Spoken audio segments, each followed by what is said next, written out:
मला वाटतं ह्यापेक्षा म्हणजे आपण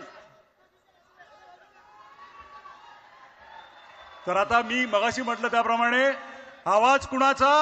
आवाज मराठीचा, आवाज मराठीचा, आवाज कुणाचा?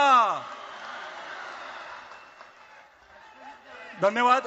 आणि आता मी विनंती करतो की राष्ट्रगीताची धून आपण लावूया आणि आपण हा कार्यक्रम संपल्याचं जाहीर करूया. राष्ट्रगीतासाठी सगळ्या जणांनी शिस्तीत उभं राहावं ही नम्र विनंती.